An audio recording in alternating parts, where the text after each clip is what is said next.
Bom, bom dia a todas, todos, todes. Essa é a nossa quarta aula de filosofia do direito no modelo híbrido. Hoje, excepcionalmente, né, tivemos que gravar na quinta-feira. Por quê? Porque na sexta-feira teremos uma festinha dos professores do meu departamento. Vamos nos reunir para conspirar e falar mal dos colegas dos outros departamentos, seguramente. Estou muito empolgado, porque vai ser um negócio super chique na casa de uma das nossas professoras no Jardim Botânico. Ela tem uma casa no Jardim Botânico, com quintal, o que significa que... bom, a nossa aula de hoje, né, vai ser sobre Dante, filósofo do direito, que é, na verdade, uma oportunidade para nós debatermos sobre filosofia medieval e sobre filosofia cristã de forma geral, né? Se vocês observarem, nós tivemos, né, uma aula sobre filosofia antiga, vamos ter uma aula sobre filosofia medieval, a aula de hoje. A nossa próxima aula vai ser sobre filosofia da modernidade clássica, que vai, vamos dizer, do século XVI, né, ao século XVIII. Vamos ter uma aula sobre idealismo alemão, que é o momento, né, de passagem da filosofia moderna para a filosofia contemporânea, e todas as demais aulas vão ser sobre filósofos contemporâneos, né, de campos diferentes, né?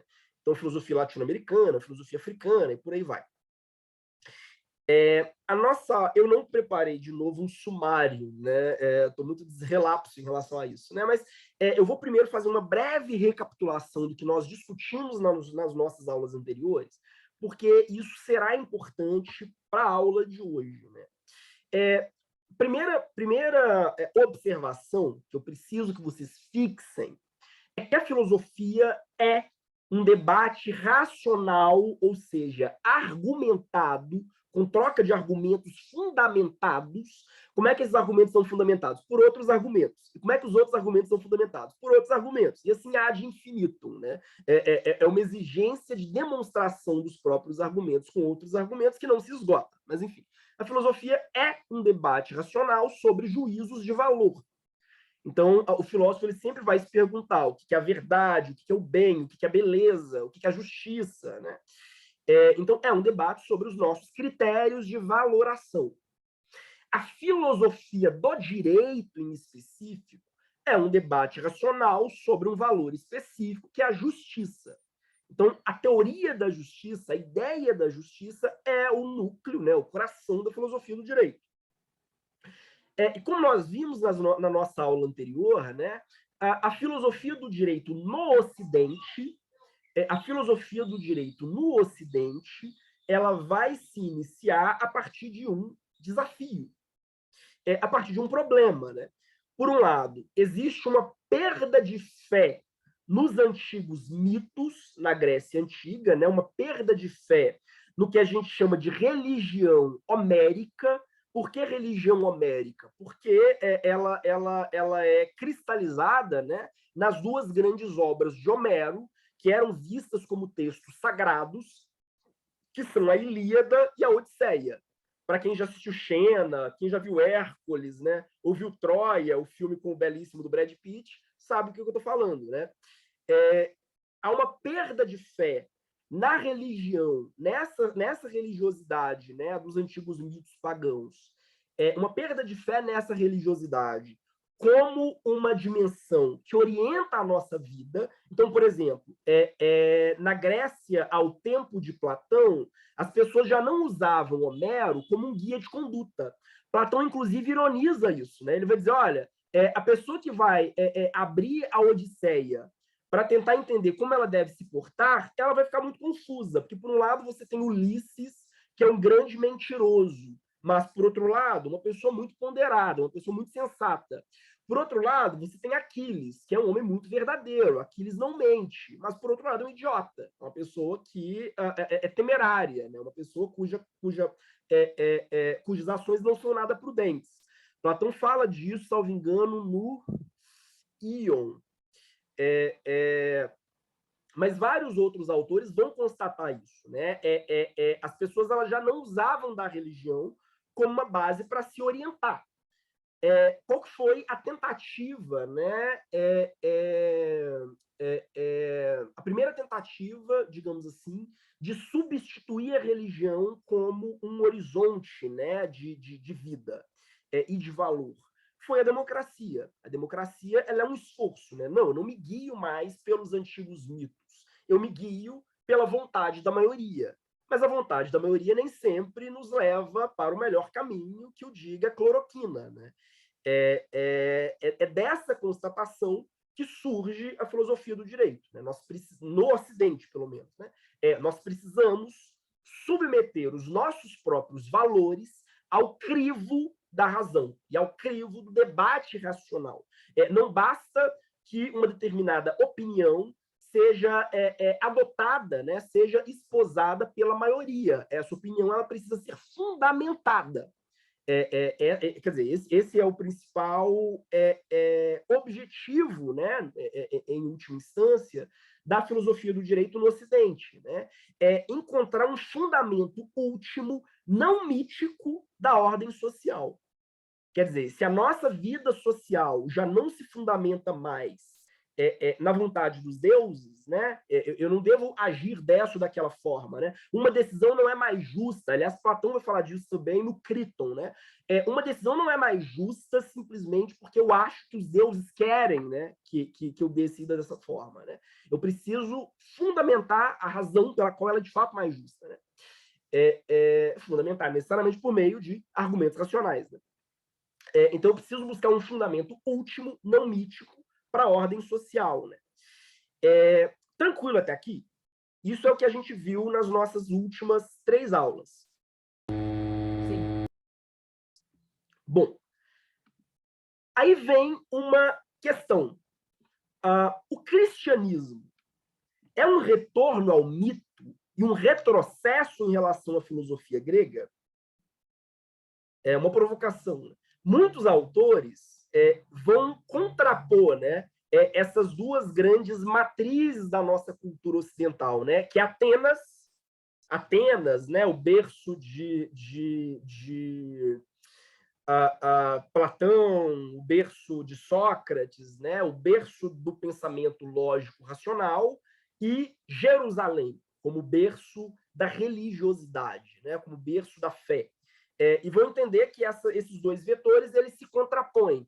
E, por conseguinte, né, o surgimento do cristianismo na antiguidade, né, e que se consolida, né, na Idade Média, seria um retrocesso, porque seria uma volta a uma sociedade orientada por mitos. Existe, inclusive, né, uma frase de um teólogo da antiguidade ainda, um teólogo cristão da antiguidade, que é o Tertuliano, que ele dizia o seguinte: credo quia absurdo, ou seja, creio porque é absurdo. Tertuliano não diz creio porque é racional, creio porque é lógico. Ele vai dizer eu creio porque é absurdo. A religião é de fato absurda.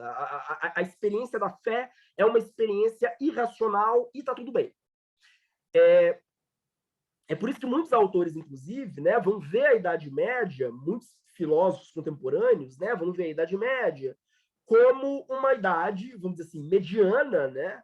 O termo Idade Média vem disso, né? É uma idade mediana, é uma idade medíocre entre esses dois cumes, né, da civilização ocidental, que seriam a antiguidade e a modernidade. Essa é a concepção mais, vamos dizer assim, consolidada, né? Mas não necessariamente a mais acertada. Né? Eu adoro esse meme, né? Não vou comentá-lo, né? Vou só descrevê-lo. Há uma fila de almas, né, no paraíso e Deus chama, né? Próximo. Aí ele pergunta para o próximo, né? Cristão? Aí ele, sim, graças a... Aí, antes que ele termine a frase, Deus já joga ele no inferno e grita, próximo. Bom, na verdade, eu não sei se é Deus ou São Pedro, né? São Pedro que detém as portas do paraíso, né? Bom, essa leitura de que a religião cristã e a volta de uma sociedade orientada pela religião cristã representa um retrocesso, né, em relação à filosofia, A Júlia gostou dos meus memes, obrigado. Essa ideia, ela é controversa. Por que controversa? Porque muitos filósofos vão abraçar o cristianismo e nem por isso vão deixar de produzir filosofia. O que esses autores vão dizer? E são autores que, durante a Idade Média, por exemplo, eram majoritários. A ideia do Tertuliano, né, de que a religião e a razão, né, ou de que a fé e a razão elas são incompatíveis, não era a ideia majoritária quando o cristianismo se desenvolveu. O que esses autores eles vão argumentar é que o Deus cristão é um Deus racional e bom. E, por conseguinte, ele criou um mundo que é igualmente racional e bom. Então, se Deus nos deu esse presente, que é o intelecto, que é a razão, é um presente que deve ser usado como um instrumento, como uma ferramenta, né, apropriada para que eu compreenda criticamente o mundo. Aliás, muitos desses autores vão, inclusive, dialogar com o início, né, do Apocalipse de João, né, ou é do Evangelho de João? Agora eu não lembro. Não, acho que é do Evangelho de João. Que é, no princípio era o Logos. Quer dizer, no princípio era a razão. O Logos, né, o verbo. Logos é um termo ambivalente, né, porque ele serve tanto para me referir a Logos como razão, quanto a Logos como palavra, né, verbo. Hoje a gente traduz, né, no princípio era o verbo. Mas em grego, no princípio, era o logos. Muitos filósofos cristãos vão dizer, né, se João está dizendo que no princípio era o logos, é porque no princípio era a razão. O Deus que criou o mundo, criou esse mundo a partir de um princípio racional. E, por conseguinte, a razão é um instrumento apropriado para que eu entenda, eu, enquanto ser humano, os segredos do mundo. O Vitor comentou, né? Nessa questão, talvez também entre o fato de que o ser humano está longe de ser puramente racional, né? Sim, mas isso é muito interessante, porque eles vão dizer, olha, o ser humano não é puramente racional, mas Deus é. E, por conseguinte, né, as nossas limitações para compreender os mistérios de Deus não são limitações de Deus, são limitações nossas enquanto seres mortais, precários, carnais, né, movidos por sensações, sentimentos, né? Mas o mundo erigido por Deus segue sendo um mundo lógico. Alguns filósofos cristãos, né, ainda na antiguidade, eles vão dizer, inclusive, que a Bíblia ela tem ela própria uma crítica ao mito. Por exemplo, no Gênesis, né? Quando no Gênesis se descreve, né, a criação do mundo, né, e diz Deus criou o sol, Deus criou as estrelas, Deus criou os rios. O que se está dizendo, né, no fundo, o que esses autores vão dizer, é que o sol, as estrelas e o rio não são eles próprios deuses. Então, existe um esforço de desencantamento do mundo, não é mais um mundo, né, constituído por fadas, sereias, ninfas, faunos, nada disso detém personalidade ou divindade, né? Nada disso é, de fato, uma força autônoma, né? São só, enfim, coisas, né? Se Deus criou, quer dizer, o processo de criação, né, da maneira como descrita no Gênesis, seria um processo de desmistificação da natureza, ou de dessacralização da natureza. A Flora perguntou, essa visão de que a filosofia na Idade Média seria um retrocesso não teria uma forte influência da modernidade, iluminismo? Exatamente, exatamente. Antes até, há uma forte influência da Renascença.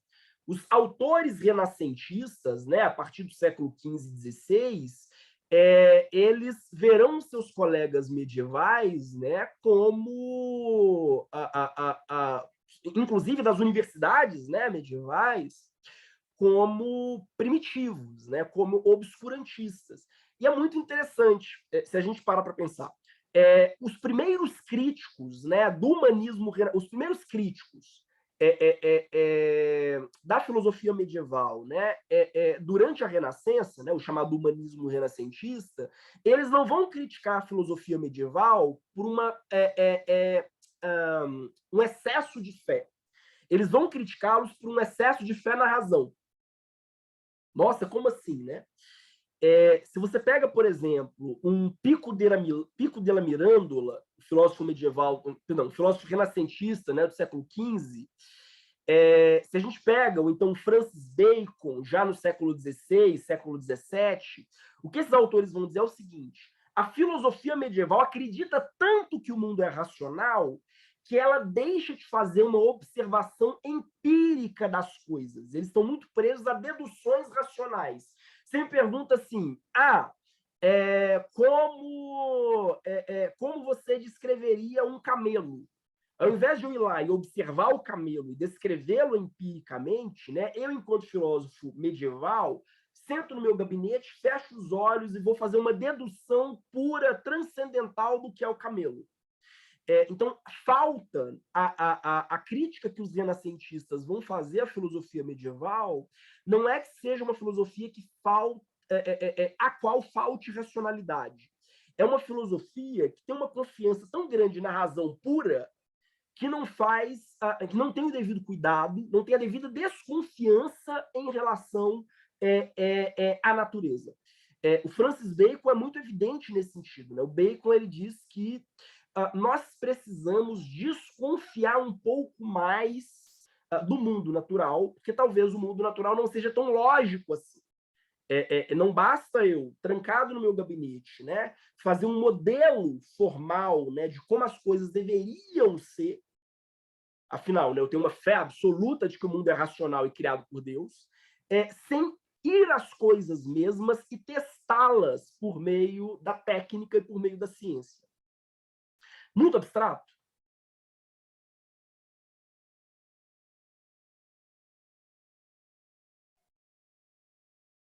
Dever ser versus ser? Sim, exatamente. Porque para o filósofo medieval, eu posso deduzir matematicamente o mundo, digamos assim, né, sem necessariamente verificá-lo, sem necessariamente submeter a teste, sem submeter a experimento. A ideia de experimento, né, pouco explorada aqui, por assim dizer, né?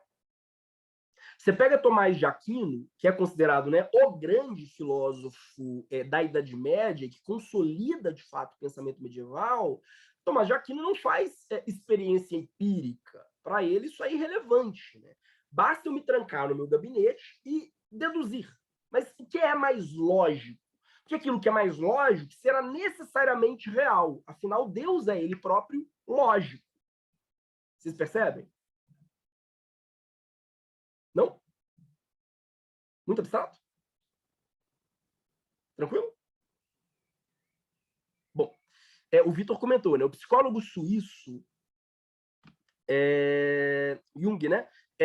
Diz que depois de desacreditar em Deus, projetamos a nossa fé em qualquer coisa do mundo com pouco critério, né? Mas isso é muito interessante. Para os medievais, como se eu partisse desse postulado, né?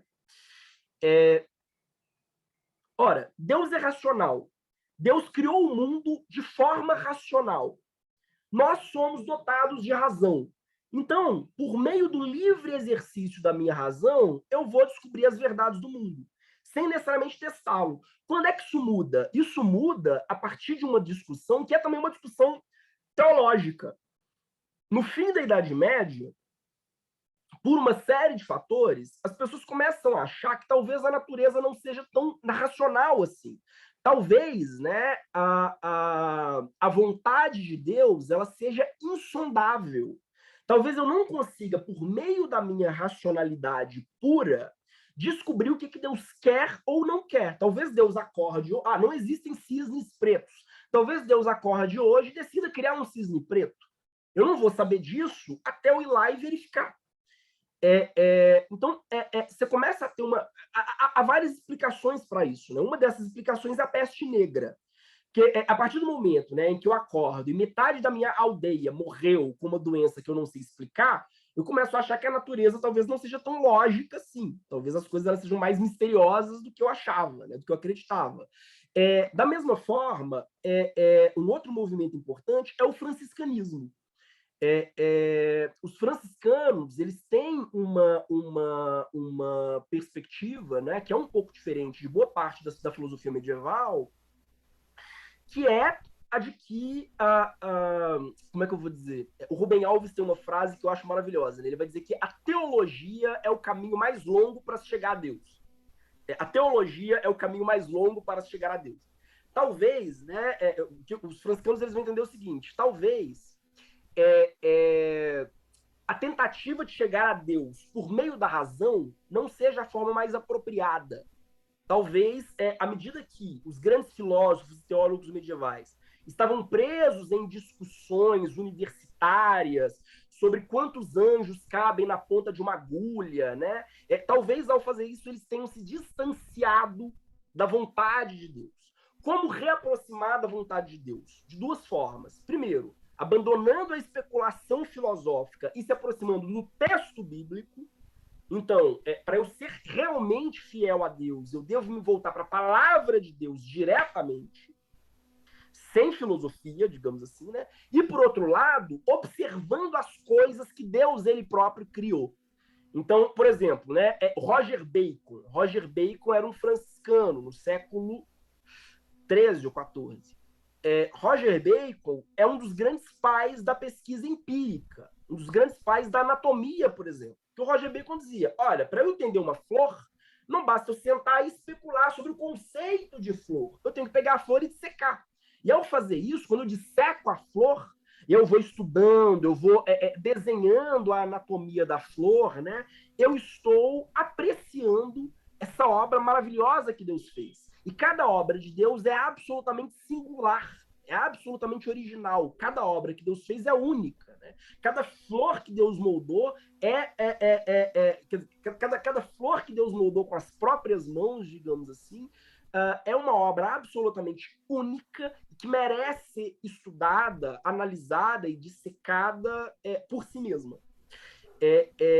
Então, veja, né? É justamente quando eu começo a desconfiar que talvez, né, o mistério de Deus ele seja insondável, digamos assim, né, que eu começo a criar já no fim da Idade Média uma tradição de pesquisa empírica.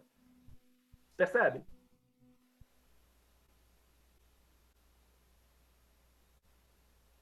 A Adriele perguntou, né, professor, isso não seria meio impossível, visto que a experiência com Deus é sobrenatural e cada um sentiria de uma forma? Como descobrir a verdade total se isso depende de uma experimentação individual? Essa vai ser a observação dos franciscanos, mas não vai ser a observação de todos os medievais. Para os medievais, não há, ou para boa parte dos medievais, né, até o século XIII, não existe a ideia mesma de experiência subjetiva. Toda experiência é compartilhada, toda experiência é comunitária. A ideia de sujeito mesmo, eu, Felipe, dialogando diretamente com Deus, isso não existe até o fim da Idade Média. É só a partir do fim da Idade Média, do início da modernidade, que a gente pode ter um Lutero, por exemplo, né?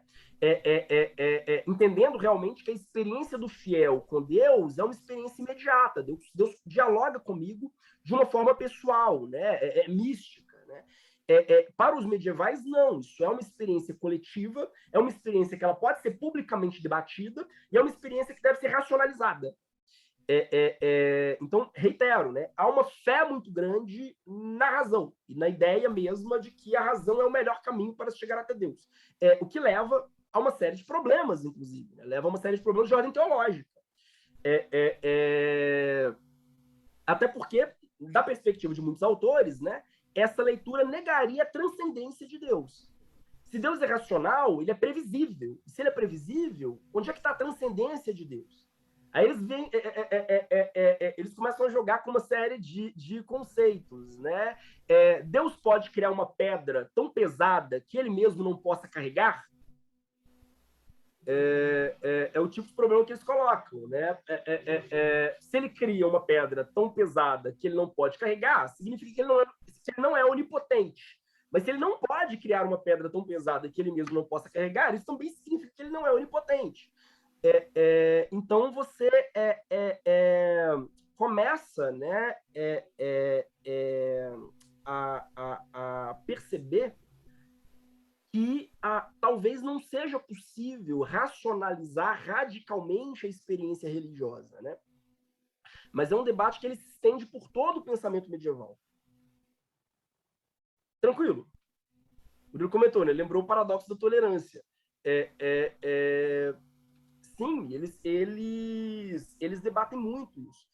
Mas a verdade para boa parte da filosofia medieval, existe uma convergência entre as verdades da fé e as verdades do intelecto. Isso a tal ponto, vejam só, muitos filósofos medievais vão dizer que existiria ao mesmo tempo, né, um Velho Testamento hebraico, o Velho Testamento tal como nós conhecemos, né, o Gênesis, o Êxodo, o Números, né, os livros do Velho Testamento, e haveria também um Velho Testamento grego, com Platão, com Aristóteles, com Cícero, com Sêneca. Os filósofos gregos que criticaram os antigos mitos pagãos teriam também eles preparado o caminho para o advento de Jesus, assim como os antigos profetas do Velho Testamento. Então, vários autores da patrística, né, vários autores cristãos da antiguidade tardia, vão falar em Velho Testamento grego.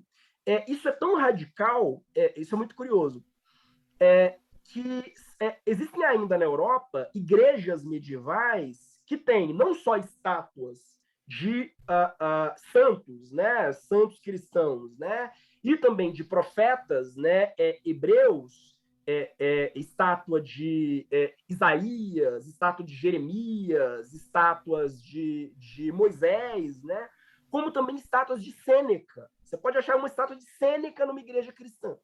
Sêneca, que era um poeta e filósofo, né, pagão, estoico, homossexual, como só ia acontecer com boa parte, né, dos pensadores da Roma antiga, e as estátuas de Sêneca em igrejas medievais europeias. A Flora comentou, né? Perdi o timing da pergunta. Mas aí vai. O paradigma do indivíduo é uma inovação da modernidade? Eu diria que como é que eu vou dizer?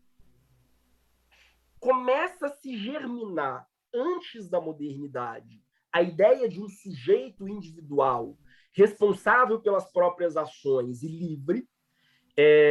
Sócrates, por exemplo, tem uma observação que eu acho muito interessante, né? Pelo menos Platão atribui essa observação a Sócrates, né? Que ele diz: eu descobri o homem interior.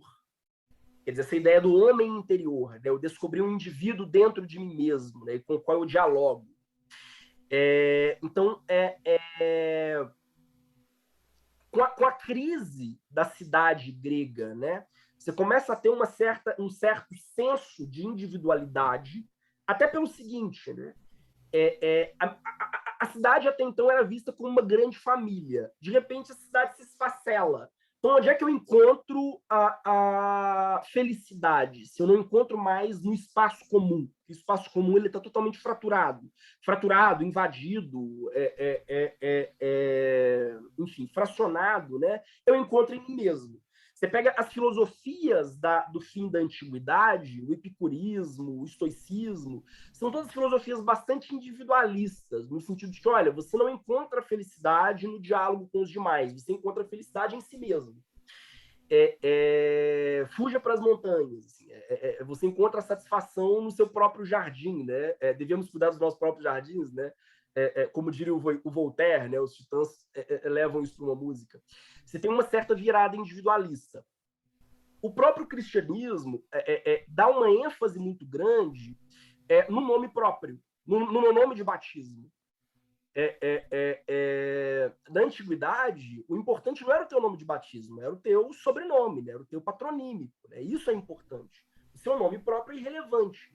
Né? À medida que eu sou batizado e ganho um nome, né, eu me torno, em certo sentido, um indivíduo responsável pelas minhas próprias ações perante Deus, né? Então, os meus filhos não vão ser condenados pelos meus erros, né? Eu não vou ser condenado pelos erros dos meus pais, né? Eu respondo individualmente por mim. Então, você tem também um ponto importante aqui, né? Mas, de fato, o que consolida essa virada em direção ao indivíduo é a modernidade. Quer dizer, na modernidade, você tem, de fato, radicalmente a ideia de que sou eu contra o mundo. Quer dizer, eu não faço parte simplesmente de uma cultura, né? Eu sou ou de uma comunidade, né? Eu sou o ponto de começo e o ponto de chegada do meu mundo. Eu sou o criador do meu mundo. Há um livro muito interessante do Charles Taylor chamado As Fontes do Self. Self em inglês é consciência, né? Individualidade, né? Identidade. O livro do Taylor chama As Fontes do Self. E ele vai descrevendo todo esse processo na história do Ocidente, né? No caso, desde os gregos até o pensamento contemporâneo. Como nós vamos, em certo sentido, nos descolando da ideia de que nós somos, fundamentalmente, parte de uma comunidade, e vamos gradualmente reivindicando essa ideia de que nós somos, antes de mais nada, indivíduos e o centro da nossa própria realidade. Nós criamos o significado da nossa realidade. E ele vai falar, inclusive, do papel do cristianismo nesse processo. Tranquilo, gente? Muito abstrato? Tranquilo, professor. Mesmo. Esse livro do Taylor eu acho que é muito interessante para desenvolver essa discussão específica sobre o que é o indivíduo, né? Por que não havia essa ideia de indivíduo na antiguidade. Há até um comentário que a gente faz, né, com algum exagero, né? Mas, sei lá, João estava... Sei lá, João não, né? Pensar no nome grego aqui, Menon, o grego, estava passando por uma rua e uma estátua caiu em cima do Menon. Essa estátua poderia ser criminalmente processada por ter assassinado Menon, porque não há uma noção clara do que é um sujeito responsável pelas próprias ações. Então, eu posso, eventualmente, condenar uma estátua, né? Eu vou imputar um crime a uma estátua. A estátua ela pode ser criminalizada. Não há essa diferença muito clara. O que é um objeto, o que é um sujeito, né? O que é um indivíduo livre e responsável pelas ações. Esse caso é real, viu? Uma estátua julgada na Grécia clássica por homicídio. Mas, enfim, essa consciência, e mesmo durante boa parte do medievo, né? Não necessariamente o indivíduo autor de uma ação seria o responsável, né? Seria o responsável por eu ia dizer responsável por responder, né? Não, horrível isso. Não é necessariamente o indivíduo autor de uma ação aquele condenado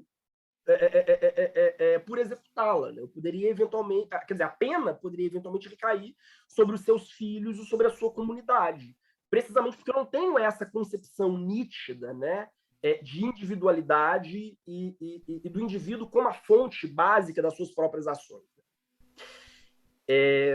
Bom, mas então, há dois grandes momentos na filosofia medieval.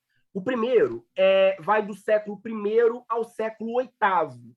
E a gente chama esse momento de patrística. Por que patrística? Porque são os pais da igreja. São aqueles filósofos e também aqueles teólogos que vão tentar, no debate com os filósofos da antiguidade, dizer, olha, o cristianismo é tão racional quanto o estoicismo, quanto o epicurismo, quanto a filosofia platônica, quanto a filosofia aristotélica, porque o Deus cristão não é um Deus dos mitos. O Deus cristão é um Deus racional. O Deus cristão não é simplesmente um fauno que corre pelos campos transando com ninfas. O Deus cristão ele é um conceito puramente desenvolvido, logicamente, racionalmente. Então, o mundo pensado por um cristão não é um mundo absurdo, não é um mundo de fadas, duendes e gnomos, é um mundo lógico. Então, os pais da igreja vão ser os primeiros pensadores, tanto filósofos quanto teólogos, que vão tentar responder aos grandes filósofos da antiguidade, muitos deles aristocratas, né, e dizer, olha, nós não somos um culto bizarro qualquer, como o culto a Ishtar, né? A verdade é, né? No Império Romano dos primeiros séculos, era muito chique, assim como hoje, né? Hollywood, frequentemente você vai ter, sei lá, o Tom Cruise, nos Estados Unidos, né? Você vai ter o Tom Cruise abraçando a cientologia, quer dizer, é chique você adotar formas alternativas de religiosidade, né? Então era muito comum, você tinha vários cultos e várias religiosidades importadas das regiões mais diversas, sendo adotadas tanto pela plebe quanto pela aristocracia romana. O culto a Ishtar é muito engraçado, né? Ishtar é uma deusa babilônica, enfim, a deusa da fertilidade. Os cristãos vão retratá-la como uma grande prostituta, né? Mas é a deusa da fertilidade. O culto a Ishtar ele volta à moda na Roma antiga. Então, você tem várias pessoas que, inclusive, se castravam, vários homens que se castravam em honra a Ishtar. Então, os cristãos vão dizer, não, a gente não é mais um desses cultos. A fé cristã ela é um passo além e não aquém da filosofia. Porque ela tem as mesmas exigências de racionalidade, mas dá um passo além, porque não é simplesmente uma racionalidade restrita às condições humanas, é uma racionalidade do próprio Deus, né? Então, você vai ter, por exemplo, várias leituras desses autores, né? Várias leituras alegóricas da Bíblia, né? E talvez o grande marco da patrística, né? O grande filósofo da patrística é Agostinho de Hipona, que tem uma frase que eu acho muito emblemática para pensar essa dimensão, né? Creio para compreender, compreendo para crer. Então, Agostinho ele tem essa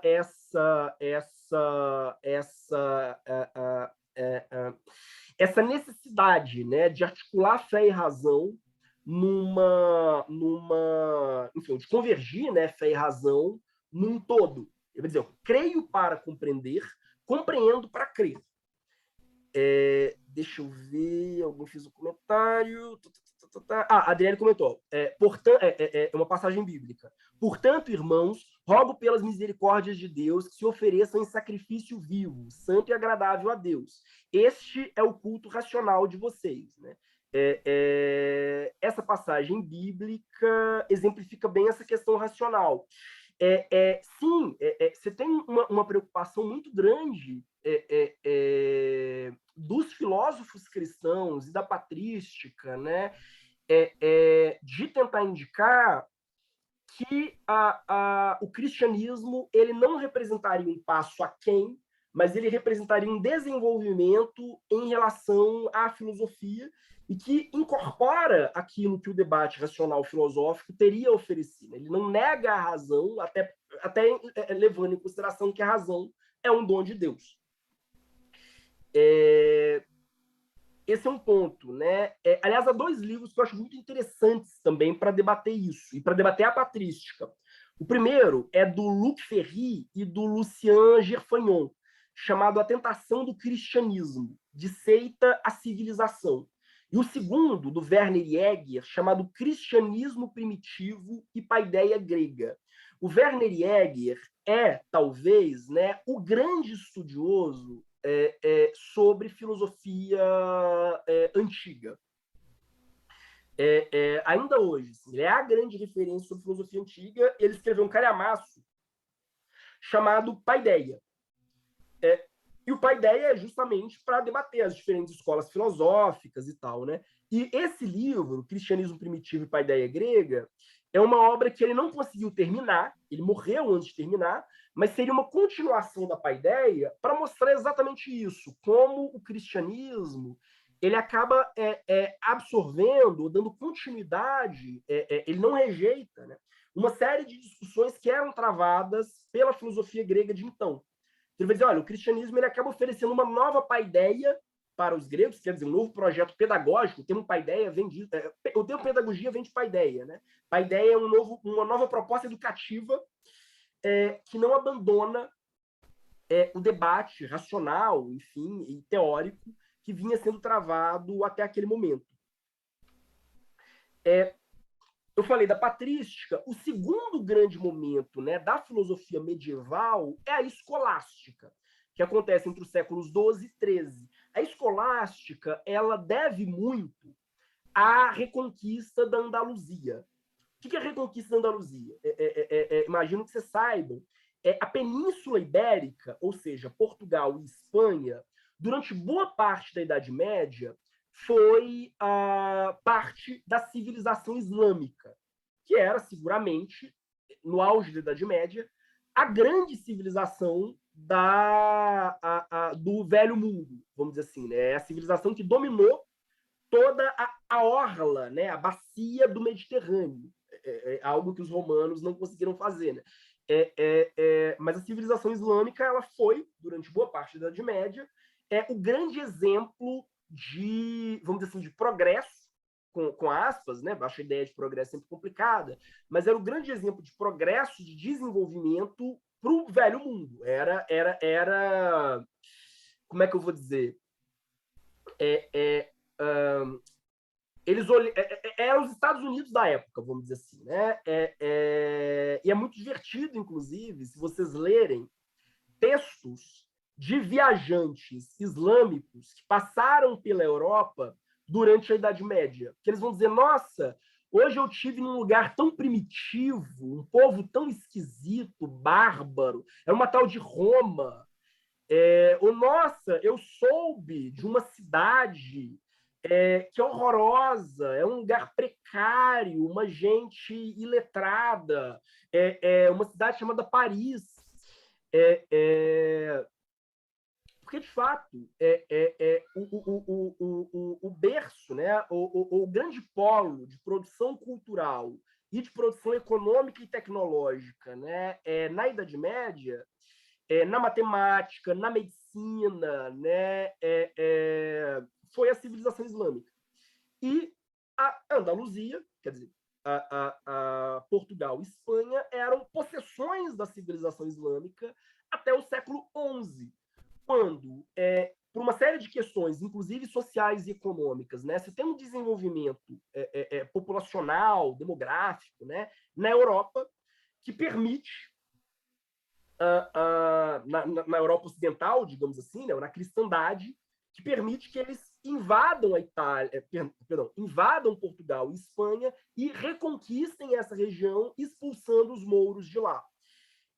Esse é um dos grandes momentos, né, que catapultam as cruzadas, né, catapultam esse enfrentamento, né, entre cristãos e muçulmanos. Né? E quando os cristãos invadem Portugal e Espanha, eles vão se chocar, porque eles vão reencontrar coisas que eles não conheciam. Direito romano, Aristóteles, assim como universidades. São as universidades, o direito romano e a filosofia de Aristóteles são coisas que eram muito difundidas, né, no mundo islâmico, mas não eram lidas no mundo cristão medieval até o século XI. Sobretudo Aristóteles e as universidades vão representar um choque. Por quê? Porque a filosofia aristotélica era uma filosofia muito complexa, era uma filosofia sistemática, que pretendia dar conta de tudo, é uma filosofia que fala tanto de casamento, economia doméstica, cuidado dos animais, até a maneira como os astros se movimentam no céu. Aristóteles pretende explicar toda a realidade, e ele faz uma filosofia realmente ambiciosa, que tenta dar conta de tudo. Aristóteles fala de política, ele fala de sexualidade, ele fala da alma humana, ele fala de animais selvagens, animais domésticos, ele tenta dar conta de tudo, não consegue, mas tenta. Quer dizer, então você tem uma obra absolutamente completa, sistemática, e que não passa, não faz referência, digamos assim, né, à ideia de um Deus pessoal e transcendente. Então, para os cristãos, a filosofia aristotélica ela vai ser um outro problema. Os cristãos eles vão se colocar diante desse problema no século XI, né? Como absorver a filosofia aristotélica e mostrar que esse sistema completo, né, de explicação da realidade que o Aristóteles tinha proposto não é incompatível com o cristianismo. Esse vai ser o grande desafio, né, dos filósofos cristãos dos séculos XII e XIII, né? Você vai ter três grandes soluções. A primeira solução é uma solução, na verdade, de um filósofo islâmico, que é o Averroes, e que ele vai dizer o seguinte: a filosofia religiosa, né, no caso dele, a filosofia islâmica, mas muitos cristãos vão tentar incorporar essa ideia do Averroes. A filosofia religiosa não é incompatível com a filosofia aristotélica, porque, no fundo, a Bíblia é só uma grande metáfora para explicar questões aristotélicas. Então, a verdade está em Aristóteles e a Bíblia é só uma alegoria. O Corão, né, é só uma alegoria, no caso do Averroes. Essa leitura ela vai ser descartada. Uma outra leitura é a do Sigério de Brabante. O Sigério de Brabante vai dizer tanto a verdade da religião quanto a verdade de Aristóteles são igualmente válidas, mas elas são válidas nos seus respectivos campos, a gente não pode misturar uma coisa e outra. A gente não pode misturar a fé e a ciência. As verdades da fé são válidas, as verdades da ciência são válidas, mas não se pergunte muito sobre como elas se conectam. Para os cristãos isso é um problema. Eles vão dizer, não, mas Sigério de Brabante, né, um filósofo que escreve, né, em Paris, no século XII e XIII, eles vão dizer, não, mas não dá para ter duas verdades, a verdade é uma só. Então você vai ter vários esforços para conciliar uma coisa e outra, né? E os dois grandes autores, né, que vão tentar montar essa conciliação são Alberto Magno e Tomás de Aquino. Tomás de Aquino, que será, né, seguramente, né, o grande filósofo da filosofia cristã do século XIII, né, do pensamento medieval, Tomás de Aquino vai dizer o seguinte: existem as verdades reveladas e as verdades reveláveis. O que são as verdades reveláveis? São aquelas verdades que elas podem tanto ser explicadas diretamente por Deus aos homens, quanto deduzidas por meio da razão. Então, são aquelas verdades que elas podem ou não estar na Bíblia, mas independentemente disso, né, as verdades reveláveis, nós, por meio da nossa própria razão natural, podemos alcançá-la. Para além disso, nós temos as verdades reveladas. São aquelas verdades que a razão humana, por si só, não é capaz de chegar. Elas não são incompatíveis com as verdades reveláveis. Vou dar um exemplo que isso vai deixar mais claro. Tomás de Aquino vai dizer: o mundo é eterno ou o mundo é finito? O mundo tem um começo e um fim. Para os gregos, o mundo era eterno. Não existe começo do mundo ou fim do mundo. O mundo existe, sempre existiu e continuará existindo. Para os cristãos, não. O mundo tem um começo, no Gênesis, e tem um fim, no Apocalipse. Tomás de Aquino vai dizer: olha, tanto a ideia de que o mundo é eterno, quanto a ideia de que o mundo tem um começo e um fim, são racionais. Eu posso demonstrar racionalmente uma coisa e outra. Então, isso está no domínio do revelável. Como é que eu vou dizer? Como a razão nos dá as duas possibilidades, Deus interfere na Bíblia e nos explica a verdade, vamos dizer assim. Mas não é incompatível com a razão. Você percebe? Só dirime conflitos, vamos dizer assim.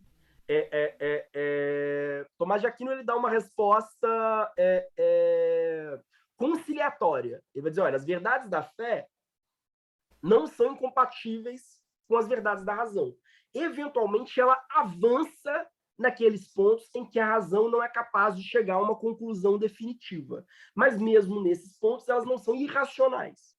Por exemplo, a razão pode por meio da razão, eu posso deduzir a existência de Deus. Muitos filósofos medievais tentam isso. eles apresentam provas lógicas da existência de Deus. Eu vou tentar fazer uma dedução matemática de que Deus existe.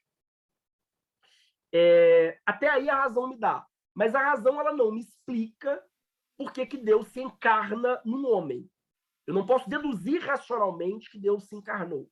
Mas eu não preciso deduzir racionalmente, porque o próprio Deus me diz isso no texto bíblico. Vocês percebem? Muito abstrato.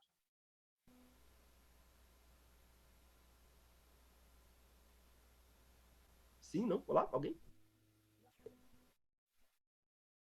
Eu não vou me aprofundar nessa discussão sobre Tomás de Aquino, até porque eu dei no ano passado, no início desse ano, uma aula na USP, a convite do professor Nuno Coelho, junto com um amigo meu, que é o César Neto, né, nós demos uma aula só sobre Tomás de Aquino e sobre como a filosofia do Tomás de Aquino impacta no direito. E ela tem um impacto muito grande até hoje, né? Nós temos vários juristas neotomistas hoje, né?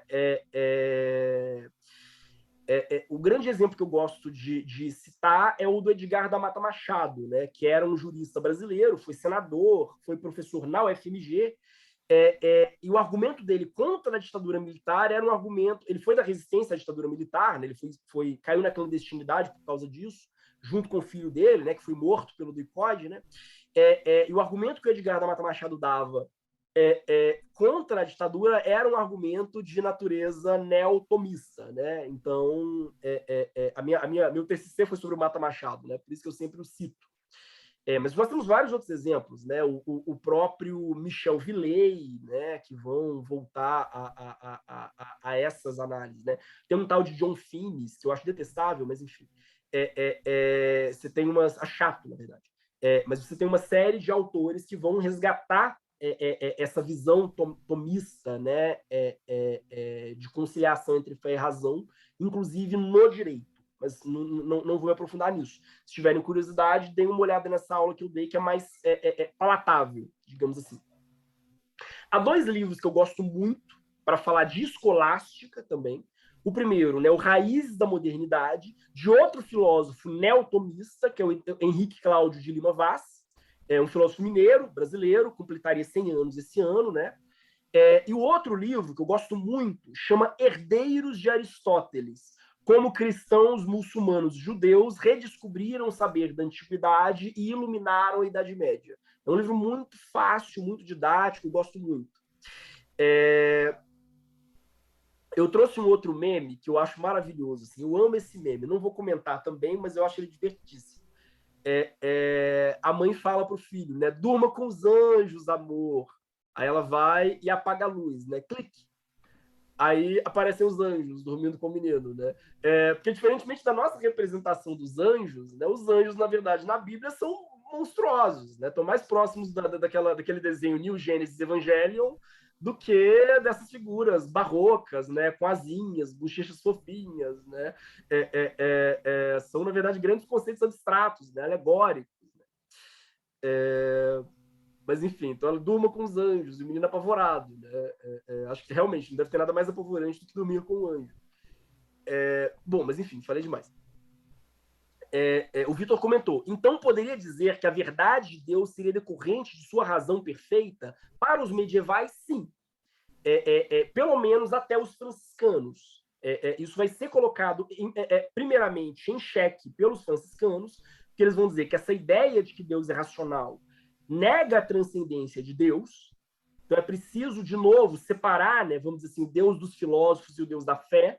Se eu acho que Deus é racional e previsível, né, eu nego uma experiência mística direta com Deus, e talvez a crítica mais radical que a gente vai ter a isso, né, não é nem dos franciscanos, é de Lutero. Né? Lutero vai dizer, olha, a filosofia medieval, né, ela se distancia de Deus quanto mais ela apela para a teologia, para uma teologia puramente racional. Então, eu perco essa experiência direta com o sagrado à medida que eu me dedico a um debate lógico, né, sobre como a criação se estrutura como um sistema. Essa é uma crítica que, na verdade, ao tempo de Tomás de Aquino, já era feita Tomás de Aquino. Né? De que, no fundo, há muito pouco espaço para o mistério na filosofia de Tomás de Aquino. Né? Aliás, é uma frase do Lacan, que eu também acho maravilhosa. Lacan vai dizer que o teólogo é o único verdadeiro ateu. Se o teólogo é tão obcecado, né, por deduzir a existência de Deus logicamente, é porque, no fundo, ele é o único que realmente não acredita. Mas, enfim. Para os medievais, né, então, existe uma ordem intrínseca à criação. O mundo é dotado de uma ordem racional. E nessa ordem, cada criatura tem uma função. Cada criatura tem um papel nessa ordem. E veja, a ideia de justiça dos medievais, ela está diretamente conectada a isso. Por quê? Porque para os medievais, se todas as criaturas, na verdade, até as criaturas mais banais, assim, as pulgas, os carrapatos, os vermes, as minhocas, tudo, se tudo tem uma função na criação de Deus, e a criação de Deus ela é perfeita e ela é racional, então justiça, você ser justo com alguém, você ser justo com algo, é você dar a esse algo as condições necessárias para que ele cumpra a sua função na ordem da criação. Se você nega a uma pessoa se você nega a uma pessoa as condições necessárias para que ela realize plenamente a missão que Deus racionalmente deu a ela no mundo, você está sendo injusto. Assim como se você nega a uma criatura, né, uma criatura qualquer, né, as condições necessárias para que essa criatura realize plenamente o seu ser, realize plenamente a sua natureza de acordo com a vontade de Deus, eu estou sendo injusto. Então, para o pensamento medieval, toda criatura tem direito a existir e tem direito a existir em conformidade com o desenho, vamos dizer assim, né, que Deus deu a ela, com o layout que Deus deu a ela. Eu sou injusto à medida que eu subtraio esse direito, e eu sou justo à medida que eu concedo esse direito. E na ordem humana, né, isso fica muito evidente. Quer dizer, existem alguns direitos que são naturais, porque são direitos necessários para que eu me realize enquanto criatura construída, enfim, forjada por Deus. Então, por exemplo, o meu direito à minha integridade física. Deus me criou com dois braços, duas pernas e uma cabeça. Se você arranca um braço meu, você está me privando de um direito que Deus me deu para que eu me realize plenamente. Era um pouco essa leitura. A ideia de que o mundo é racional, lógico, e de que eu, por conseguinte, eu posso descobrir os direitos, né, naturais de cada indivíduo à medida em que eu observo qual o papel que esse indivíduo, né, e o papel que o ser humano, de forma geral, ocupa na ordem da criação. Tranquilo.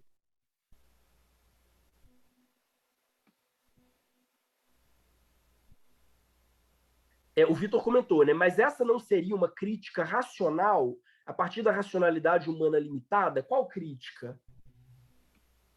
Acho que eu me perdi aqui.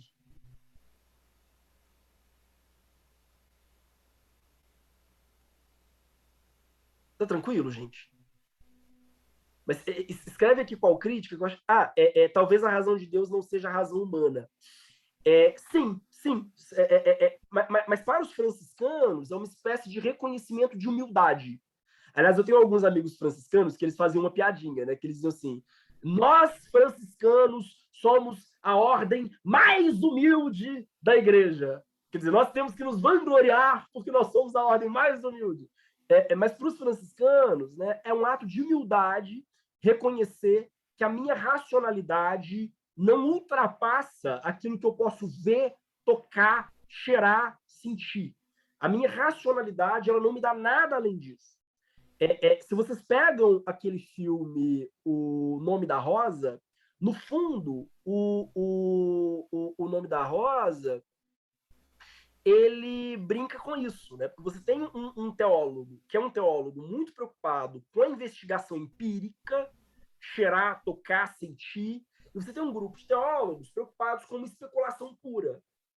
Tipo, não, vamos sentar e discutir academicamente qual que é o sentido do mundo. E se vocês pegam, né, o nome do teólogo, né, qual é o nome do teólogo do Nome da Rosa, né, interpretado pelo Sean Connery, né? É Guilherme de Baskerville. O Humberto Eco, ele fez aqui um jogo. Guilherme é o nome de um dos grandes filósofos franciscanos que criticam essa fé absoluta da filosofia medieval na razão, que é o Guilherme de Ockham. E Baskerville é o nome de uma das obras do Sherlock, do Arthur Conan Doyle, né? Com o Sherlock Holmes, essa ideia também de uma investigação empírica. Então, Guilherme de Baskerville é uma espécie de franciscano, né? Uma espécie de versão, né? de mescla do Guilherme de Ockham. Esse franciscano critica uma racionalidade pura, uma racionalidade que não é modesta, né? Que não é humilde, que não atenta para a empiria, e, ao mesmo tempo, funde isso com Sherlock Holmes como um grande investigador. Né? Esse filme eu acho muito legal por causa disso. Tranquilo até aqui, gente?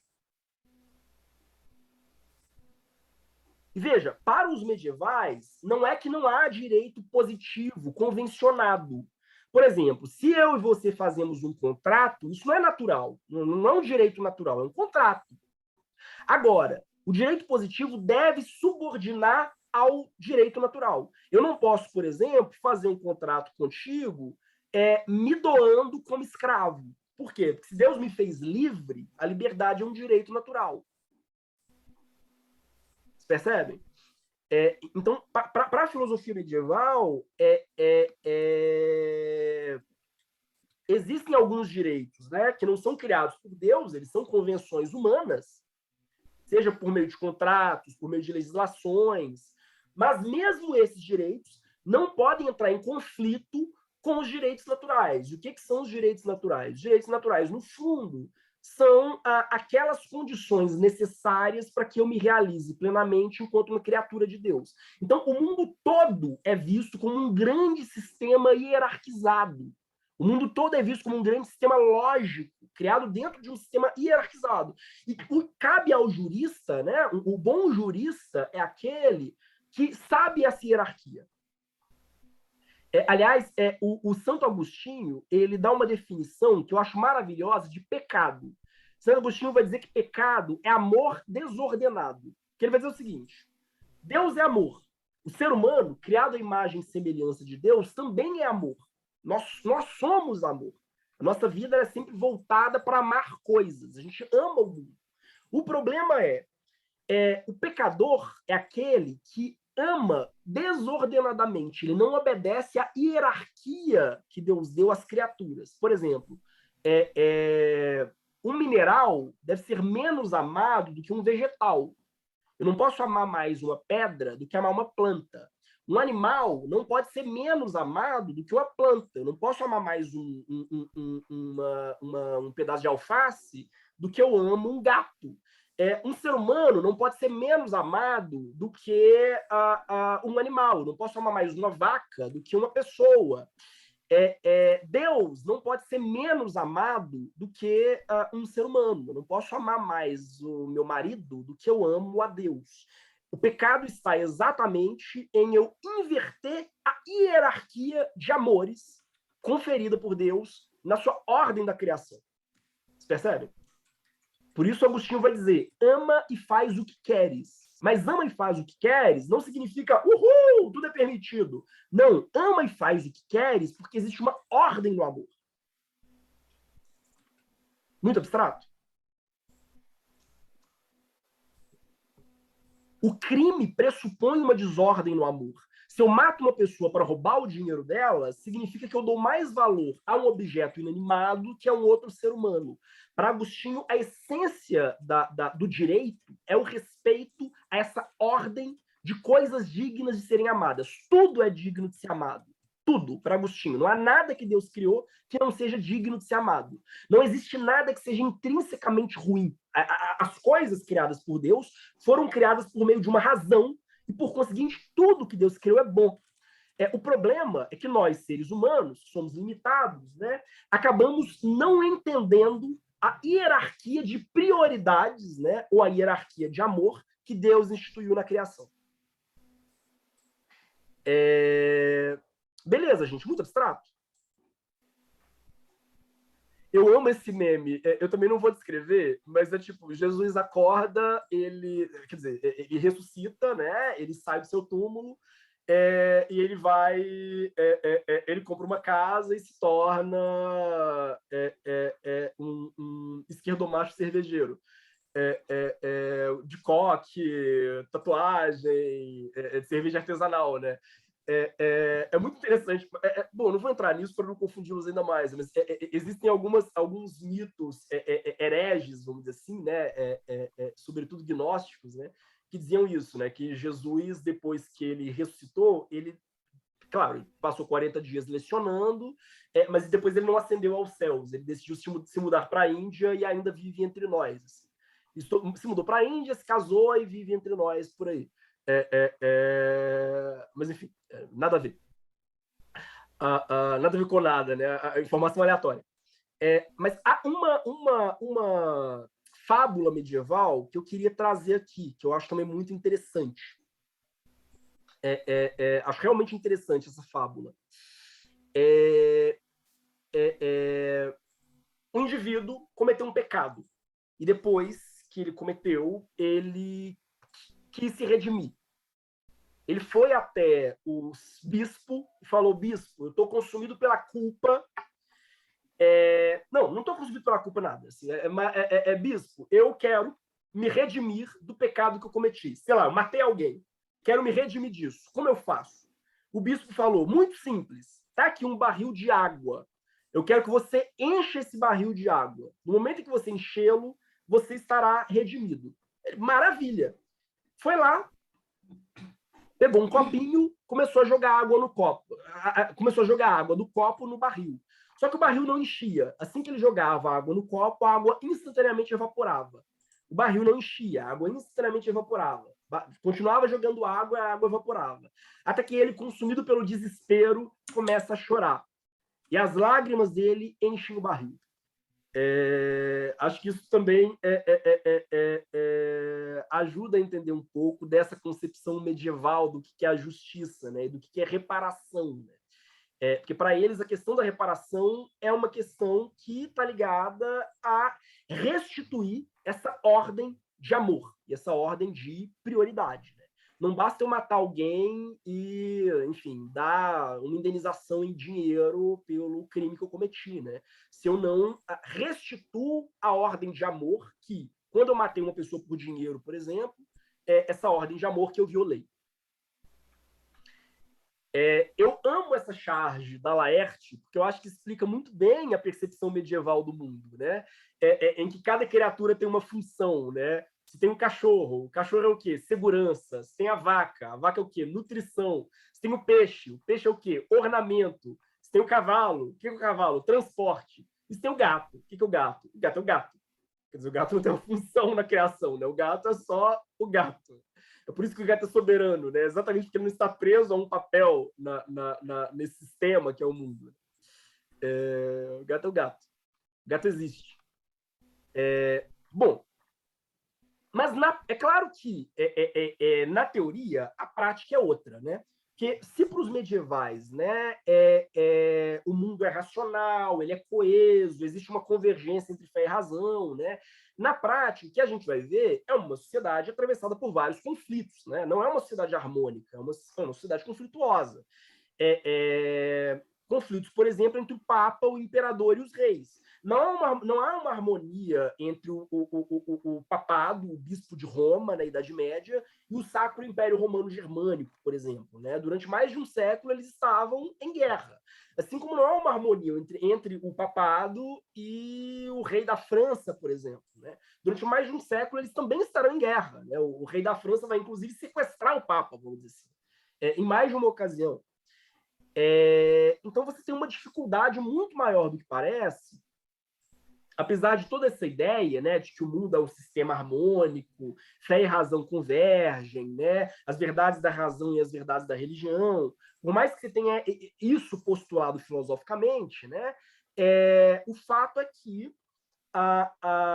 existe uma nítida dificuldade de conciliar poder temporal e poder religioso. A gente vai ter 3 doutrinas em confronto, né? A primeira é a teocracia, é a ideia de que o poder religioso está necessariamente acima do poder temporal. A segunda, né, possibilidade é o césaropapismo, é a ideia de que, no fundo, o poder imperial está acima do poder religioso. Né? O imperador é o patrono da igreja, né? Então o imperador é quem indica os bispos, o imperador é quem destitui papas, o imperador é quem patrocina a religião, porque a religião é sempre uma religião do Estado.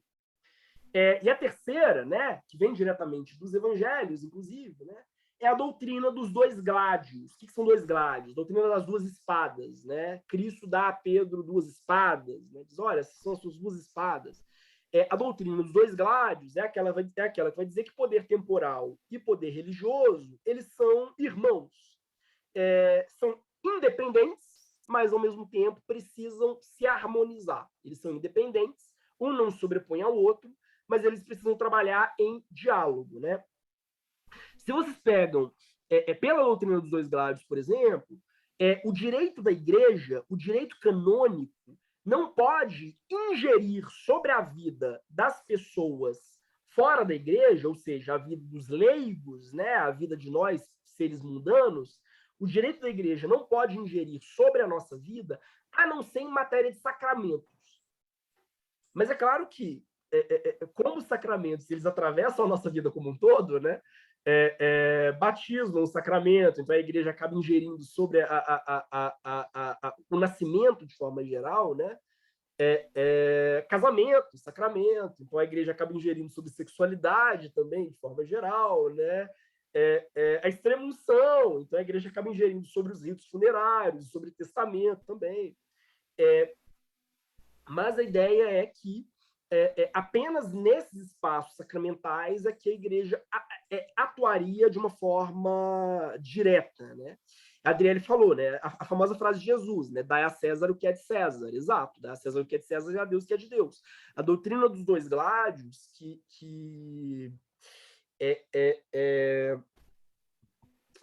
passa a ser defendida, né? Advogada por boa parte dos filósofos medievais, ela vai tentar propor algum nível de independência, né, entre essas 2 forças. Né? E aí a gente chega, finalmente, a Dante. Nossa, graças aos céus, né?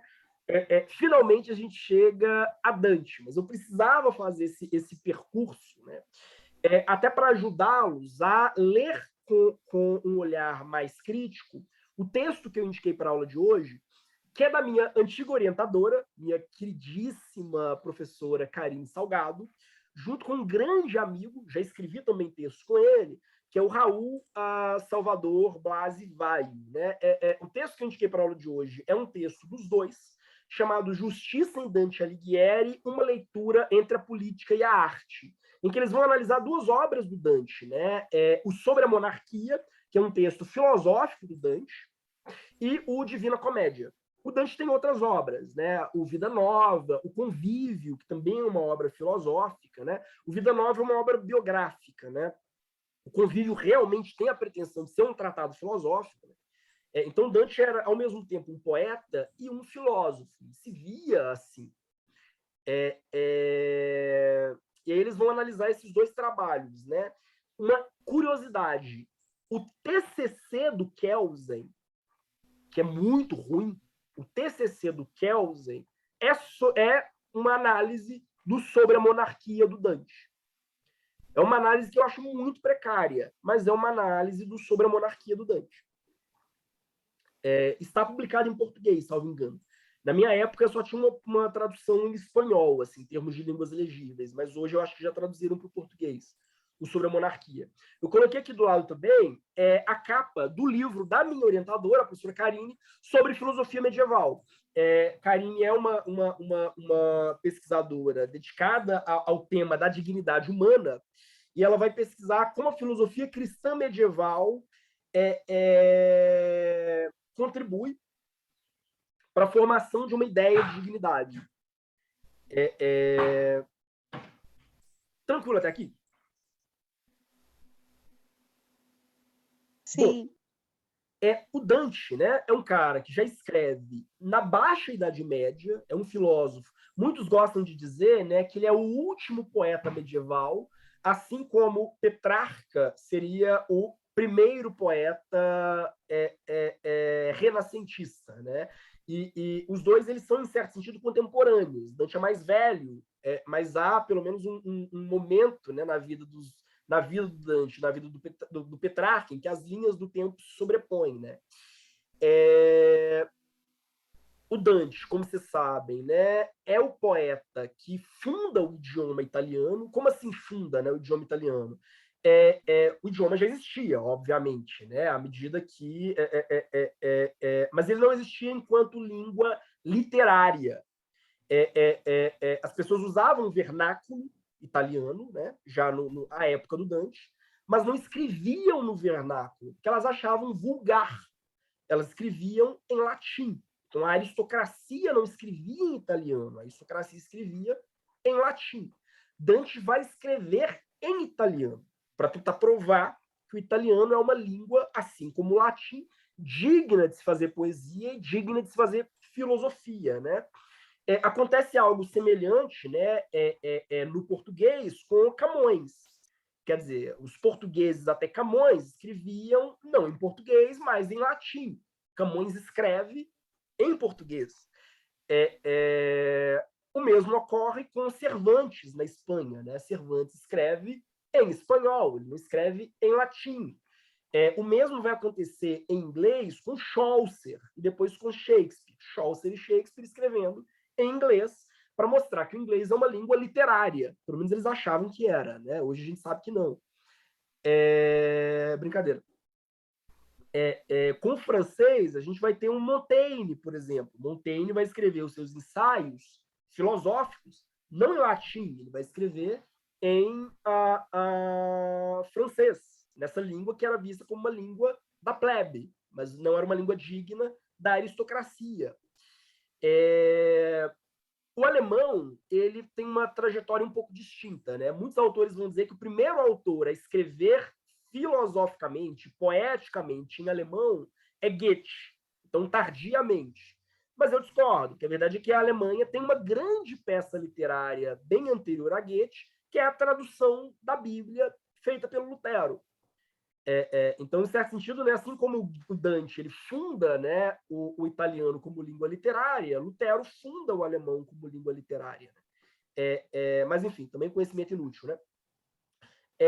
Mas a grande obra do Dante, como vocês sabem, né, é a Divina Comédia, que, no fundo, tenta ser uma síntese de todos os debates teológicos e filosóficos do seu tempo. Né? Muitas pessoas veem Dante como um Tomás de Aquino em versos, como se Dante tivesse pego toda a filosofia do seu tempo, condensada pelo Tomás de Aquino nas obras dele, e versificado isso. Essa leitura ela é um pouco complicada, porque Dante ele tem algumas peculiaridades. Né? A obra do Dante ela não é tão teológica assim, né? Ou ela não é tão ortodoxa assim. Ela tem muitas heresias, digamos assim. Né? A começar pelo fato de que ele coloca vários papas no inferno, né? Há um ponto em Dante que eu acho muito interessante. A gente estava discutindo sobre a conciliação entre fé e razão. Quem guia Dante pelo inferno e pelo purgatório só não vai guiar Dante pelo paraíso, né? Até porque não tem permissão para entrar no paraíso, mas o mestre de Dante, né, que inaugura a Divina Comédia, é Virgílio. Virgílio é um poeta pagão de Roma. Isso já é, a meu ver, um indicativo, né, de que Dante também compra essa tese, de que há uma convergência entre fé e razão, entre o saber da Idade Média e o saber da Antiguidade. Para Dante, ainda que Virgílio seja um pagão e, por conseguinte, não entre no paraíso, né, não possa entrar no céu, mas Virgílio é necessário para que Dante, como uma etapa, como um degrau, para que Dante chegue às verdades da fé. Assim como a razão é uma etapa necessária, digamos assim, para que Dante chegue às verdades da fé. Então, Virgílio é curiosamente, né, poeta, pagão, homossexual, E Dante não é o único a fazer isso, né? Há um poema do Virgílio. Virgílio é muito conhecido pela Eneida, que é a obra que narra a fundação de Roma. Assim como a Eneida é uma epopeia, né? Assim como a Odisseia ou a Ilíada, né? O Virgílio fez a Eneida narrando, descrevendo, né? O trajeto de Enéas, que seria um dos pais, né? Da cidade de Roma. Virgílio é um grande poeta pagão, também homossexual, né? Assim como Sêneca. E Dante, no entanto, transforma Virgílio nessa luz que vai guiá-lo pelos mistérios, né, da metafísica, da religião e da filosofia. Né? O Virgílio ele é muito conhecido, era muito conhecido pelos cristãos medievais, graças a um poema chamado Écloga 4, ou a Quarta Écloga, que é um poema em que ele prenuncia o surgimento de um Salvador. Então, muitos cristãos veem nisso um equivalente ao livro de Isaías, um equivalente romano ao livro de Isaías. Dante vai, em vários momentos, dizer, né?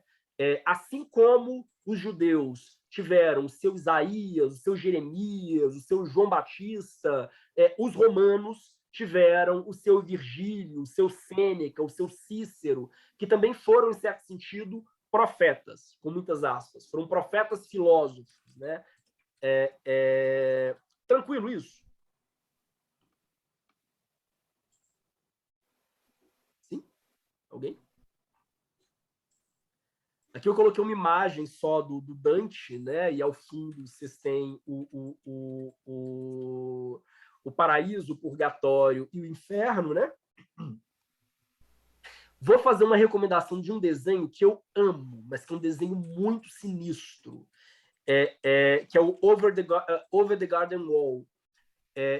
Acho que em português a tradução ela foi literal, né? Tipo, alguma coisa tipo, para além do jardim.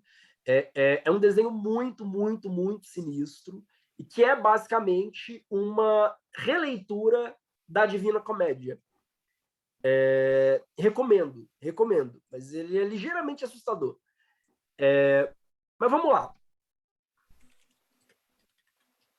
A Flora comentou, esse desenho é incrível, bizarríssimo, mas incrível. Sim, se você observar, tem vários paralelos entre esse desenho e o livro do Inferno na Divina Comédia. Bom, se a gente lê a Divina Comédia, né, com atenção, Inferno, Purgatório e Paraíso, né, são obras que reforçam a ideia de que o mundo foi criado a partir de uma hierarquia sagrada, de que existe uma ordem intrínseca da criação. Dante o tempo inteiro vai apontar isso. Quer dizer, o mundo, tanto o mundo físico quanto o mundo metafísico, né? Tanto o mundo material quanto o mundo espiritual, tanto o mundo dos vivos quanto o mundo dos mortos, é um mundo hierarquizado. Existe uma hierarquia entre Virgílio, Beatriz, a moça que Dante amava e que, quando ela morre, Dante a coloca no paraíso quase como uma divindade, né? E a Virgem Maria e Jesus, né? Tudo no mundo, tudo no cosmos é profundamente hierarquizado. E justiça para Dante é conservar essa hierarquia. A própria ideia de danação eterna, né, de castigo eterno no inferno, né, aparece em Dante como um exemplo de justiça distributiva, de dar a cada um o que é seu. Se você é um pecador que comete um pecado capital, né, que nega radicalmente a razão divina e a ordem que Deus deu à criação, você vai ser punido de forma igualmente radical e perpétua, né,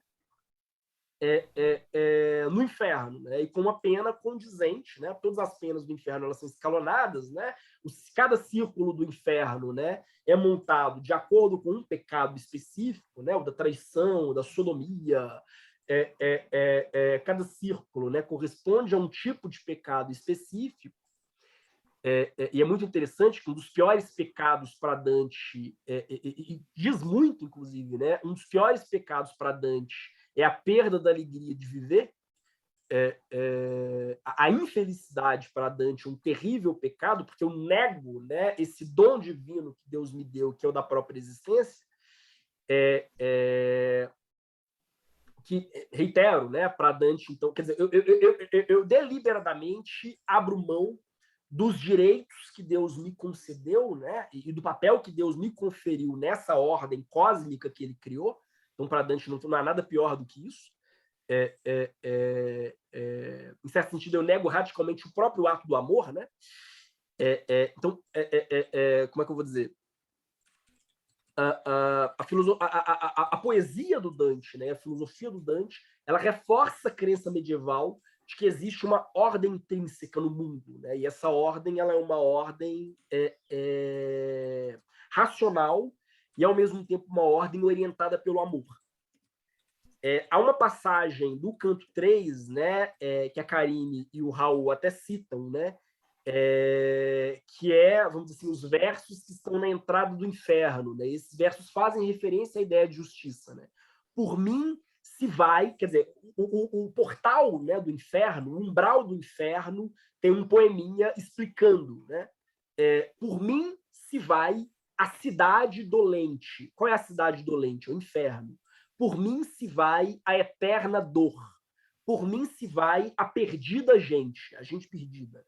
Justiça moveu o meu auto-criador, ou seja, né, eu fui criada por Deus, movido pelo seu senso de justiça, né, que me fez com o divino poder, o saber supremo e o primeiro amor. Então, quer dizer, a criação do inferno foi um ato de saber e de amor.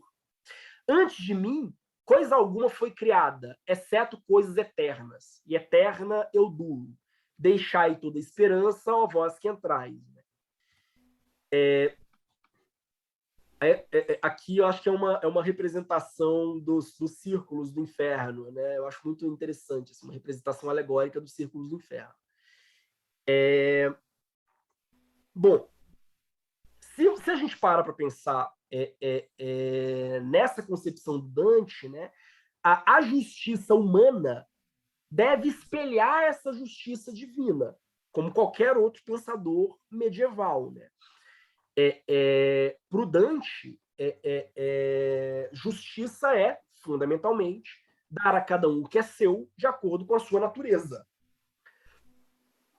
Mas ele, já no fim da Idade Média, né, vai desenhar isso de uma forma muito específica. O Dante ele vive em um contexto, né, de muita instabilidade política na Itália, sobretudo conflito entre o Papa e o Imperador, né, entre o Papado e o Sacro Império Romano Germânico, que acaba gerando um caos absoluto na Itália, gera um vazio de poder muito grande na Itália, né? Papa e Imperador disputando para ver quem manda mais, né? Quem pode ingerir sobre o quê, quem pode ter prerrogativa sobre o que na vida dos cidadãos, né? Então, por exemplo, imagina, o meu vizinho comete um crime contra mim. Eu não sei a quem apelar, eu não sei se eu vou a um tribunal da igreja ou se eu vou a um tribunal do imperador. Eu tenho uma situação que ela é sempre muito ambígua em relação a isso, né? O Dante ele vai tentar dar uma solução para isso. Ele vai dizer, olha, o ser humano foi criado com duas finalidades. São duas finalidades que dialogam, mas que não se confundem. A primeira é a felicidade terrena, a felicidade material, a satisfação material no mundo mesmo, a felicidade terrena, a felicidade do corpo, digamos assim. Né? E a segunda é a contemplação de Deus. Você tem a razão e a revelação. Para Dante, elas não entram em conflito, obviamente. Mas para administrar bem essas duas finalidades do ser humano, eu preciso de dois órgãos distintos. Eu preciso do poder temporal, que vai cuidar da salvação da minha alma, da contemplação de Deus, e do poder temporal, que vai cuidar da minha felicidade material. O poder temporal, né? Ele tem jurisdição sobre as coisas que dizem respeito aos bens materiais, aos bens mundanos, e o poder religioso vai ter jurisdição sobre os bens espirituais. Né? E o Dante ele vai tentar dar uma explicação religiosa para isso. Ele vai dizer, olha, quando Cristo se deixa crucificar sob a jurisdição do Império Romano, ele está reconhecendo o imperador como uma autoridade legítima. Então, o sucessor do imperador, né, no Sacro Império Romano na Terra, ele é uma autoridade legítima sobre os assuntos humanos. Vocês percebem?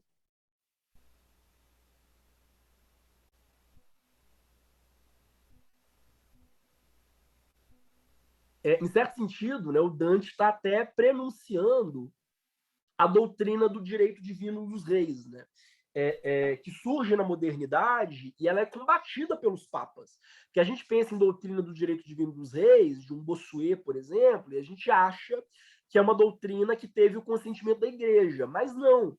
Porque o que a doutrina do direito divino dos reis está dizendo é que o rei, o poder temporal, tem autoridade dada diretamente por Deus para tratar de coisas não religiosas. O que o Dante está dizendo é isso. Ele está dizendo, olha, o governante tem autoridade conferida diretamente por Deus, ou seja, não passa pela igreja, a igreja não apita aqui, o governante tem autoridade direta concedida por Deus para tratar da felicidade terrena. Ele não pode, evidentemente, se imiscuir em temas religiosos. Mas, por outro lado, Deus deu a ele autoridade direta, não precisa do referendo do Papa ou de qualquer outro sacerdote para que ele atue, para que ele tenha jurisdição sobre os indivíduos. Beleza. O Dante ele vai tentar postular essa ideia, né, para escapar desses conflitos, né, entre o Papa e o Imperador, né, para tentar conferir algum nível de estabilidade para a Itália, né? E ele vai dizer mais, né? Ele vai um pouco além disso. Ele vai dizer, olha, é preciso criar, se o direito, no fundo, é um só, se o direito natural é sempre o mesmo, e todos nós, né, estamos submetidos a uma mesma ordem hierárquica criada por Deus aqui na Terra, então o poder político deve ser igualmente um só. Dante defende a existência de uma monarquia universal. Ele vai dizer, olha, os reis devem ter autoridade, os reis locais, né, devem ter autoridade só na medida em que o imperador, o monarca universal, concede essa autoridade. Assim como os bispos só têm autoridade espiritual na medida em que o Papa, quer dizer, como uma espécie de monarca, né, mas das coisas espirituais, confere essa autoridade, né? Esse é um outro ponto, né? E mais ainda, né? Para Dante, como no fundo, né? Como é que eu vou dizer? Para Dante, como no fundo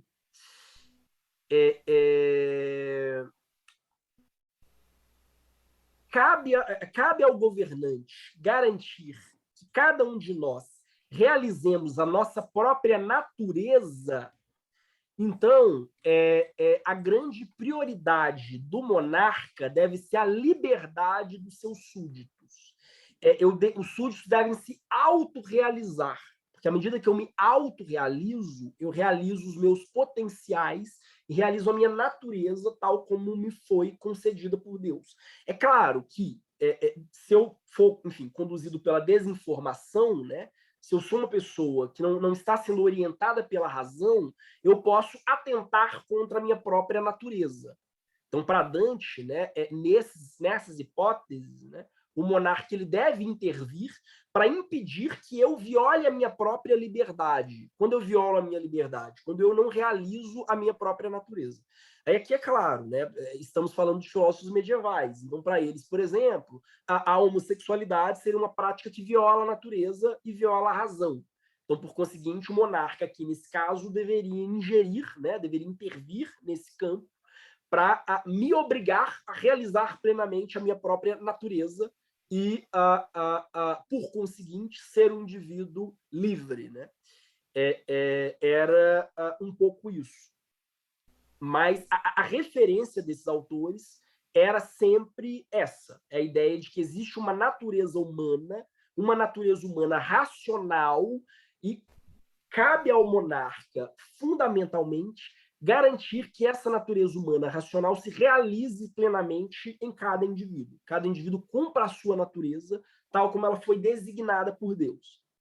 Tranquilo.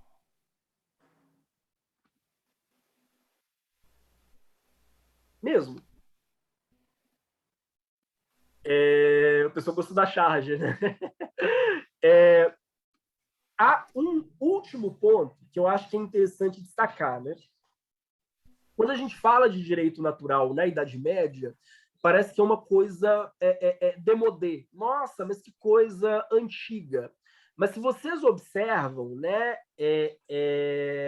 Se vocês observam a filosofia contemporânea mesmo, né? Em diversos momentos, essa leitura de direitos naturais, né, e do direito natural como algo devido a outrem, em virtude da sua natureza, ela acaba sendo resgatada. Eu vou dar um exemplo muito simples. A Declaração Universal dos Direitos Humanos, de 1948. Alguns dos principais responsáveis pela Declaração Universal dos Direitos Humanos, algumas das figuras, né, chave que foram convocadas para redigir a Declaração Universal dos Direitos Humanos eram filósofos neotomistas, justnaturalistas.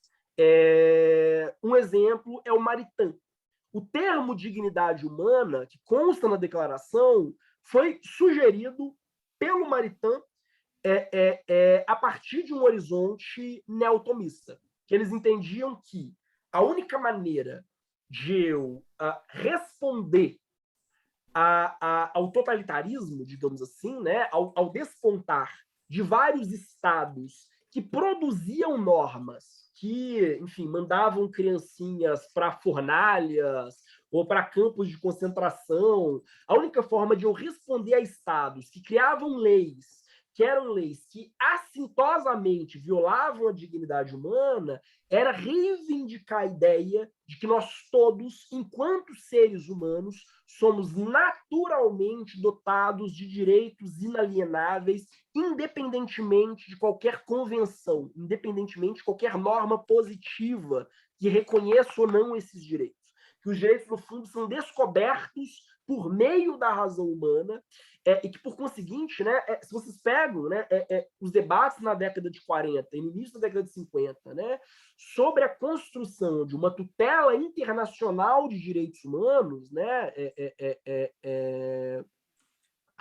são debates que frequentemente vão buscar os seus argumentos na filosofia cristã medieval. Exatamente por entender que ela é o único antídoto eficiente contra, vamos dizer assim, o horror enfim, do nazismo e das ditaduras que despontam no início do século XX. Então, essa concepção, né, de que existem direitos inatos, de que existe uma ordem intrínseca à natureza, né, de que a natureza humana, né, em si é geradora de direitos, né, essa concepção ela vem e volta na história do Ocidente e frequentemente ela acaba tendo muito peso. Tranquilo. O Murilo falou, né? A charge não é nada tranquila, né? Mas eu acho que ela descreve muito bem como estamos vivendo hoje. Bom, pessoal, é isso. Eu agradeço imensamente a atenção. Na nossa próxima aula, né, a gente já vai debater filosofia moderna e depois já entramos em filosofia contemporânea, que, em geral, o pessoal acha mais interessante. Mas nossa última aula, então, né, para tratar de autores clássicos, será a próxima. E depois a gente já envereda nesse labirinto. Alô? Que é a filosofia contemporânea. Beleza? Quem fala? Acho que alguém atendeu o telefone aqui. É isso, gente. Vou encerrar a sessão. Agradeço a atenção. Até já. Não, e eu já pedi